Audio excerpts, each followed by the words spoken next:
has this lockdown affected your process? Like what's different? I guess I'm exploring more so the stillness within the work a little bit more, because in this moment in time, that's something that I have come to appreciate, but be immersed in, is that time and stillness. And I think that's that applies to a lot of people.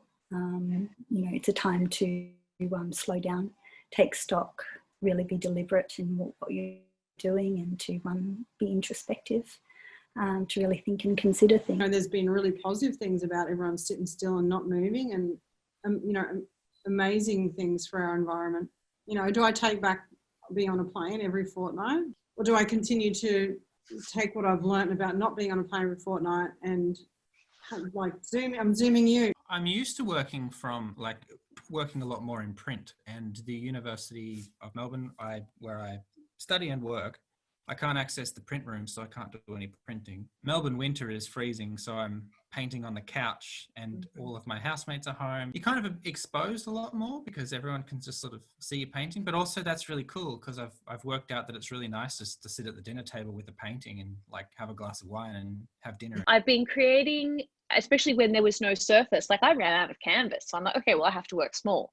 Or, okay, then I've run out of those. I need to work on paper. Okay, paint over something else. Do I really like it? I can paint over that, which is kind of how I work anyway. But everything was just a little bit more compressed, It's a whole different ball game if you're used to working on stretched or boards or whatever. And then I found, because I had sort of limited time frames, you don't have time to slowly process things over a couple of days or a whole week or a month. You're just going in and doing something, anything. And so the work that I've made over the last couple of months is very disjointed. You kind of want to be to have an overarching theme to your work, or a journey that you're going on developing a particular style. But I don't know, it's just swings and roundabouts. That could be the name of my next exhibition. So I had a studio in Marrickville through most of lockdown, and I was lucky I could just go there every day because I worked on my own. Now I'm working a little bit from my living room, but right now I moved into a new studio. So this is out of home again, but it's just down the road.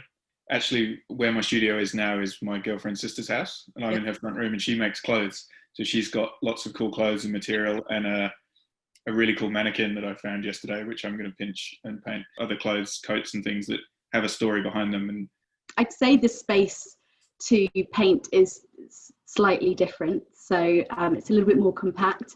The spare room has turned into a makeshift studio now, which I'm not complaining because it's still a complete privilege to even have, a spare room or the space during this. So I'm grateful for everything. I really enjoy going to the NGV and the local galleries just to, if I go through a bit of a lull, it's really good to go to the galleries again. It's more for energy and revival. That's what I've missed. I've missed that one-on-one experience, the physical experience of that. In terms of material, having that restriction has actually really opened up my sketches and my drawings. And I have actually developed quite some with having the extra time to focus on that and really hone in on it. I started a new series recently. It's called Because I Love You series.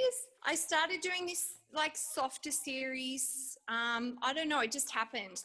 So I don't plan to do anything. It just happens. I normally have 3 big shows this time of the year overseas, but we can't do them now. But so it's kind of good that I don't have to do them. Because I can catch up on my commissions and I can do what I want, because we can't do anything else here in Melbourne. All I can do is go for a run and take my dog for a walk. So I've got more time to paint, which is great. Well, because I was mainly painting at night, it didn't really change much. And I did get quite busy during COVID, and I think a lot of artists did, I heard, because a lot of people are redecorating, and which is great for us. So. But because I mainly work at night, obviously I was tired homeschooling during the day, but... The piece that you've submitted for this exhibition, tell me a little bit about it. So there's an imbalance in the size of the shapes. Mm-hmm. There's one larger, which is the metaphorical elephant in the room, the thing that doesn't quite fit. This show was done in context to the things that we ignore in society, in the context of environmentally. So many things that we can blissfully ignore. How do we deal with the elephant in the room? Like, how do we shift our attention and deal with, like, it's one thing, I'm a really positive person. I don't like to spend a lot of time dealing with the elephants in the room. We continue to do that on grand scale. And obviously now we've had coronavirus and then there's a whole lot of other issues. That piece is really dealing with that question.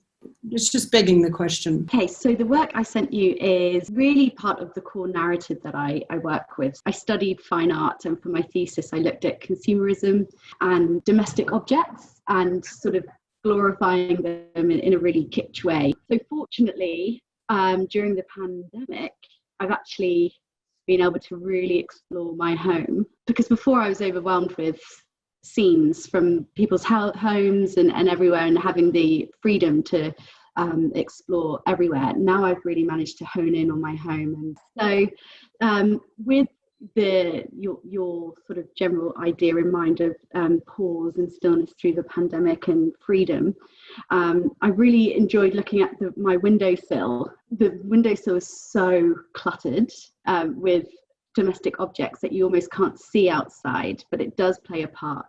So it's a really sort of light exploration of how I have invested so much in my home recently. It was just one of those things where you either like pick up whatever paint is on your palette or a brush that's already got stuff on it, and you make a mark, you make another mark, and then you're like, oh, okay, stop. Worked all day trying everything, and all it took was 2 marks to make something that just suddenly felt right, that felt emotive or had energy or movement. And that does happen a lot. Sometimes you just do 2 marks and you're like, oh, well, that didn't work. Next. That one I like especially because I love yellow. It's one of my favorite colors. It's really warm and it's got a lot of energy. The other ones like that, they're a bit darker. But yeah, no, I really love it. It's just a moment, and you just, it's a wit's end. Like you tried everything, and then it's just doop, doop.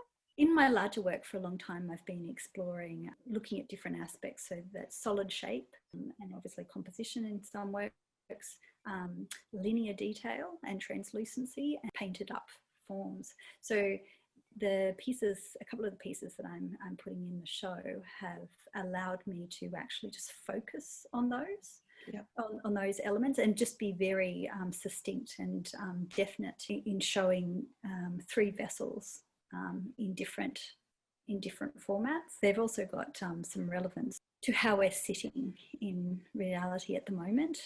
If you want to get a little bit more existential, just a conception through to actual realization. Yeah. And the different states that it goes through, the different states that we go through when we're finding our form. If you just look at it and just go, oh, cool, I like that. That's fair enough. Like that's enough for someone to look at it. And then I sort of hope that if someone was to look at it a bit longer, they might start pulling out things like the fact that it's like a drawing and a print and a painting, and that there's quite a lot of layers, or that it's a construction itself, because it's on like found wood and not probably just little things that